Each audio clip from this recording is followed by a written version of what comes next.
Hi guys, I wanted to come talk to you about a premium product that we have called the pressure cooker. So the microwave pressure cooker is pretty fly because guess what? You do your pressure cooking in the microwave. A lot of times people hear the word pressure cooker and they kind of have like really negative feelings about times of past when you guys were growing up or something. And you remember like the top blew off while, you know, cooking rice or whatever. The microwave pressure cooker is pretty fly because there's a lot of safety features built into it to keep from blowing up. So, because who wants to blow up when they're cooking in the kitchen? Nobody does. All right, so your base is comprised of plastic and glass. And the glass strengthens the plastic in order to allow it to build up to 9 pounds of pressure during the cooking process. So that's what allows all of the flavors, whatever's inside the pressure cooker, to be infused and to just be really, really yummy. So a pressure cooker can do in 30 minutes what it takes about 5 to 8 hours to do in a slow cooker, just to kind of give you an idea. Because before Tupperware, I had never used a pressure cooker, and so I'm like, oh, what's so special about that? And then I quickly learned all the recipes that make it so special. So you also have the top, and on the top you've got an arrow right here. You also have an arrow right here on the handle, so when you're putting it on, you line your arrows up, and then you turn the top so that the little handle for the top and the handle for the bottom all line up.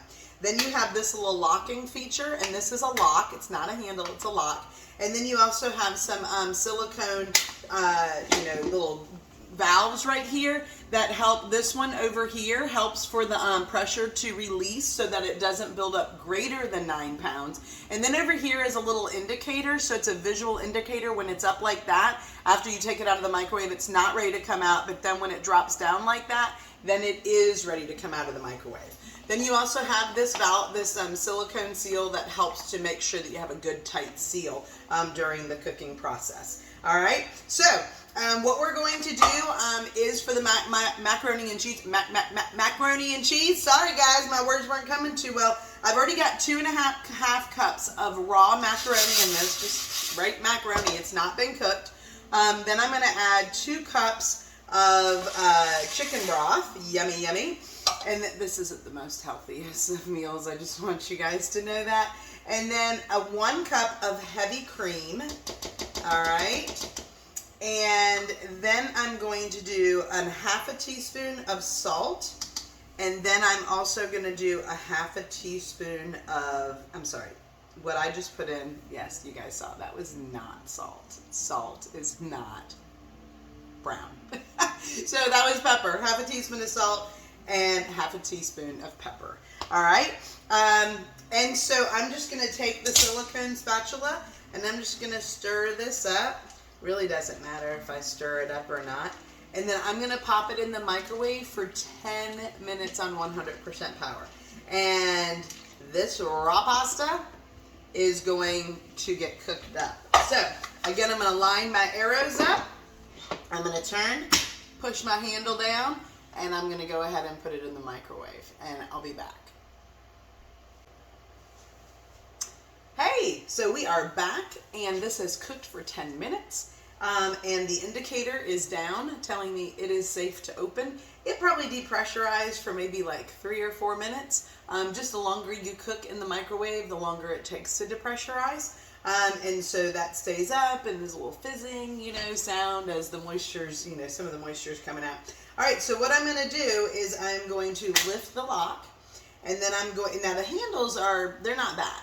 Now this is going to be a little bit warmer right here, but I'm just going to quick turn it to the left so that the arrows are lined up. There you go. And then I'm going to lift it away from me because there's going to be a good bit of steam, and although I could use a facial, this isn't the time nor the place, okay? So we'll do that another time. All right, so here we have,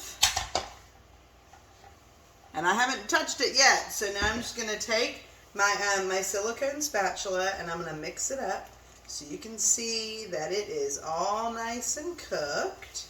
And then what I'm going to do is I've already melted in the micro pitcher a tablespoon of, the word I'm looking for is butter. And I don't know about you, but when I melt, a friend of mine had shared her little tip with me. I melt butter 10 seconds at a time.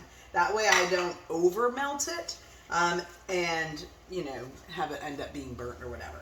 So that was a tablespoon. Now I've got 6 ounces of Velveeta.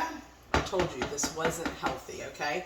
Now, I don't know if you noticed that I use my chef knife. I use the non-sharp side of it to do things. So if you're going to be using a knife to, you know, push stuff into into your cooking space or whatever, you always want to use the non-sharp side because that's going to dull your blade if you're using the regular.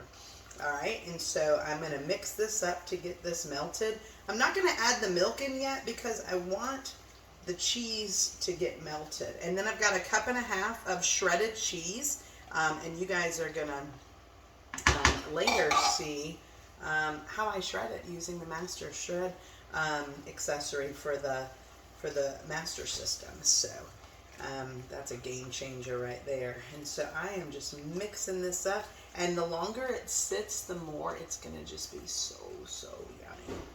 All right, and then we got 1/2 cup of 1/2 cup of regular milk. And so I'm going to mix this up. Now what I'm going to do is I'm going to put the top back on, and I'm going to let it just continue to heat because this is still hot, and get that cheese nice and melted. And then I will show you the finished product once everything sets. Now while we're doing that, I just want to show you guys with the measuring cups and measuring spoons, what's so wonderful about them is they have the amount etched in the handle. And what is so great about that is you don't have to worry about paint, you know, coming off as you wash it or handle it a lot. So you always know what your measurements are. And they stack nicely within each other, and they store right in the drawer so that, and it's at the right height so it's not going to stop up your drawer. Kind of cool, huh? All right, I'll be back in a minute. All right, let's see what we got here. Oh, yummy, yummy, yummy. Oh, see, when it sits, it just turns into a yummy, yummy mess of goodness. So we are ready to serve this up with some hot dogs and hamburgers. That's right. All right, I hope you guys learned something.